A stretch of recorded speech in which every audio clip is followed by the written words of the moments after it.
Today's video is brought to you by Vincero. Hey brother! Guys, Salazar Slytherin, one of the 4 greatest minds of his time, founder of Hogwarts School of Witchcraft and Wizardry, and the creator of the Chamber of Secrets. Also, still alive. Maybe.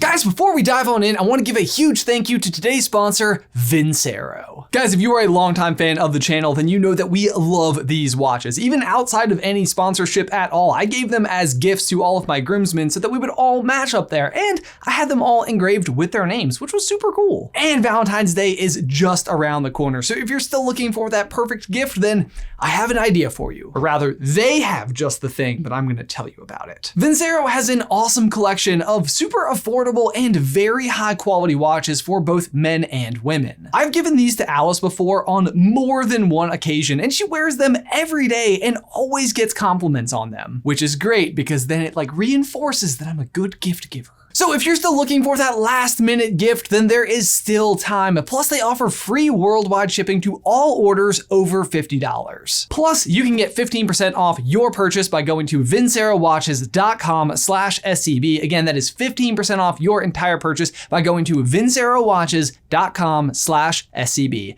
Link is in the description down below. The inspiration for this video came about during my most recent rereading of the Chamber of Secrets when it occurred to me that the name isn't exactly that fitting. It's Chamber of Secrets. But really, when you think about it, there's only the one secret, the Basilisk.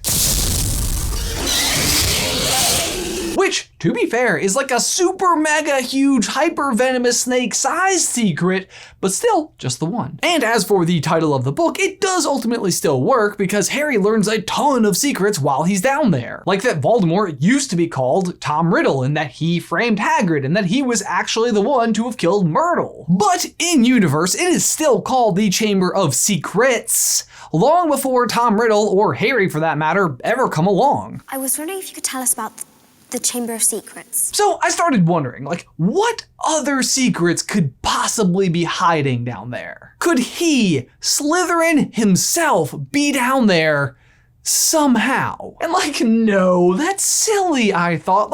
How would that even be possible? Harry and friends are in school starting in 1991, and Slytherin would have been alive during 991, which, if my math is correct, is 1,000 years later. Going back to that time though, as a refresher, the 4 founders of Hogwarts, Rowena Ravenclaw, Godric Gryffindor, Helga Hufflepuff, and Salazar Slytherin worked together in harmony for a while. Eventually disagreement broke out though between Slytherin and the other 3 founding members because he wanted to be more selective about the students that he admitted into the school, specifically only pure-blooded wizards. You'll soon find out that some wizarding families are better than others, Potter. The dispute grew so large that eventually Slytherin just left the school. And after which, his fate is just totally unknown, which is a little unusual if you ask me. He's considered to be one of the greatest wizards alive during the time. He leaves the school with his name still attached to it. Slytherin! Apparently with an agenda against the education of non-pure blood wizards, and goes on to do nothing? Something just isn't adding up here. I mean, Voldemort was only 1/512th Slytherin, and he was a pretty huge problem. Keep in mind that during Slytherin's time in the wizarding world, there is a severe anti-magic sentiment from the non-magical people. So whether at that time his beliefs came from a place of prejudice or whether he was just looking out for the safety of his students isn't totally clear. And this is why we need a Founders series, which we would be happy to write. By the way, Warner Brothers, think Game of Thrones, 8 seasons, all about 4 magical friends coming together, building a school. The last season could actually be good. Just saying. We have ideas. In any case, upon leaving the school, Slytherin also leaves a basilisk in the Chamber of Secrets to purge, or I'm sure in his opinion, protect the students of Hogwarts from all them haters. Most of what we know about his plan comes from what Professor Binns tells us. Slytherin, according to the legend, sealed the Chamber of Secrets so that none would be able to enter until his own true heir arrived at the school. The heir alone would be able to unseal the Chamber of Secrets, unleash the horror within, and use it to purge the school of all who were unworthy to study magic. But man, what a dumb plan. You mean to tell me that he is totally content to just die so that eventually some heir, like potentially even 1,000 years later, can show up to actually fulfill his plan? I mean, how are they supposed to do this? I feel like they need a little bit of direction. A coloring book has more instructions. The duck is yellow. And one true heir? Like, how long is he expecting for it to take for that to happen? Because in order to be sure that he has an heir at all, he would also have to have a child, which in itself is kind of interesting. Because wouldn't they, his kids, just be his heir? Like, why don't they do the plan? Why does it take a full millennium for anyone to enact it? We know that others had access to the Chamber of Secrets. Pottermore confirms that the Gaunts could hear the Basilisk moving through the walls, and we know that a Corvinus Gaunt was responsible for moving the entrance of the Chamber of Secrets when the wizarding world adopted plumbing. Because before that, they just vanished their poopy doops. Plus, just consider what the entire controversy is actually about. Whether or not to allow people connected to the Muggle world to enter Hogwarts, and the threat that if they do, it poses. At the time, Hogwarts is the only wizarding school that there is. It goes beyond just teaching students magic, but actually like ensuring the existence of the race going forward. 3 of the founders clearly and correctly, I might add, determined that this wasn't that big of a threat. But Slytherin, on the other hand, was not willing to roll the dice, and instead was much more game for rolling the dice on his one true heir plan. For some reason. Do you see the problem here? Like, he felt strongly enough about this to leave the school that he literally helped build and then went on to do what? Nothing else? He was content to lose because he was able to believe that eventually he would win because he hit a really big snake in a room nobody can get to. Genius, genius, genius, I say.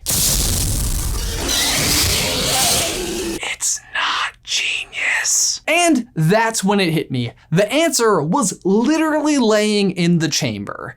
The Basilisk. That's right, people. Godric Gryffindor is the giant squid and Salazar Slytherin is the Basilisk. What? No way! How could you possibly prove that? We totally can't. That's not a thing. No, I do not think that he is the Basilisk itself. At least I'm pretty sure. But let's talk about the Basilisk's powers. We know that it can live for centuries and that it has a horn that can actually be used as a wand core. Its venom is insanely deadly and one of the only known ways to destroy a Horcrux. And of course the most famous one, the ability to immediately kill anything it makes direct eye contact with. Unless of course you make indirect contact with it, in which case it will just petrify you.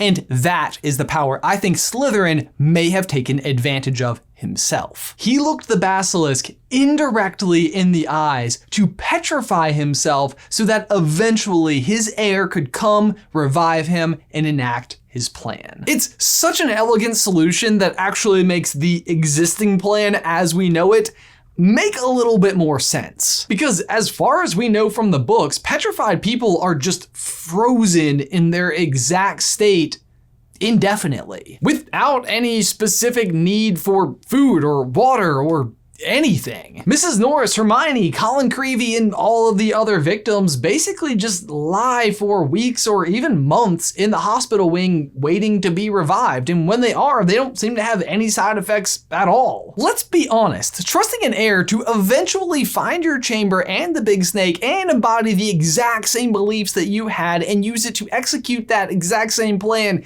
is kind of insane. To be fair, it does go down exactly like that.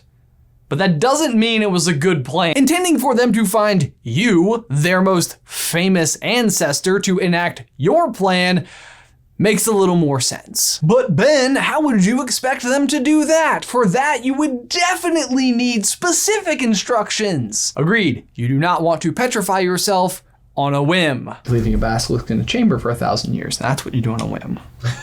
You need to have very clear instructions and have a way for them to endure for a very long time, be protected, and stay specifically in your family. If only there was a Slytherin artifact, an heirloom, if you will, that would have been passed down throughout the family for years and years and could only open in the same way that you opened the Chamber of Secrets, by speaking parcel tongue. And bonus points if that object just happened to be a known way to protect secrets. Like I don't know, Locket. Okay, so the known powers of Slytherin's Locket before it was turned into a Horcrux are unknown. We here at SuperCarlinBrothers have theorized before that it contained the instructions on how to get into the Chamber of Secrets, and that is how the Gaunts were getting in. But the thing is, it's not just the Locket that he passed down to his descendants, it's also the knowledge of the existence of the Chamber of Secrets. So like, they knew to be looking. And once they found it, that knowledge could have been passed down just like the Locket itself. What if nobody else in the family realized how to open the Locket and therefore fully execute Slytherin's plan? And you might be thinking, well, what about Voldemort? I mean, he turned it into a Horcrux. Surely he opened it first? And maybe, but even if he did, he had already graduated from Hogwarts, and I have a feeling it wouldn't have been in his best interest to go about reviving a potentially more powerful wizard than himself. Speaking of powerful wizards though, as we were doing research for this video, we came across an interesting pattern. Let me introduce you to Herpo the Fowl. He's only mentioned briefly on a chocolate frog card and in Fantastic Beasts and Where to Find Them, but let me ask if any of this sounds familiar. He was an ancient dark wizard who could talk to snakes. He discovered how to breed basilisks and is the first wizard credited with immortality, having invented Horcruxes. That said, it must have eventually failed him because he dead. And then there's Voldemort. Dark wizard, can talk to snakes, uses a basilisk, is briefly immortal thanks to 8 Horcruxes. And then there is Slytherin himself. We know he was all for teaching the dark arts at Hogwarts. He could also speak to snakes, had a basilisk, and the one thing that he is missing is a bid for immortality. Unless it's not, because somehow he, like Herpo and Voldemort, found a way to cheat death. And maybe he still is, lurking deep beneath the castle somewhere, petrified, waiting. It's not like there isn't already a huge statue of him down there anyway. I don't know if it would surprise me if there was another one that was actually him. It's not exactly like Harry was down there like poking around, exploring, looking for clues, things like that. He pretty much just went straight to business. Personally, I love this idea for 2 reasons, and it's because both of them involve getting even more content from the wizarding world. Option 1, we finally get our Founder series, where we get to see these 4 remarkable wizards come together and build Hogwarts, and how the eventually fractured friendship between Godric and Slytherin causes all of this mayhem, but secretly Slytherin is still alive the whole time and he's tragically misunderstood. Option 2, he's still alive and can eventually come back as the bad guy. Because who could be worse than Voldemort, heir of Slytherin? Slytherin! Bum, bum, bum. Also guys, do not forget to go and check out Vincero watches for those perfect last minute Valentine's Day gifts idea. You can get 15% off your entire order by going to vincerowatches.com/SCB. Link is in the description down below. Guys, if you would like our current work on how we think the Founder series would be going until, Warner Brothers finally hires us to do it, you can check out this series right here where Jay and I are currently playing through The Sims 4 as the founders of Hogwarts. Or if you'd like to find out whether or not Slytherin was actually evil, you can check out this video right here. Otherwise, guys, until next time, bye.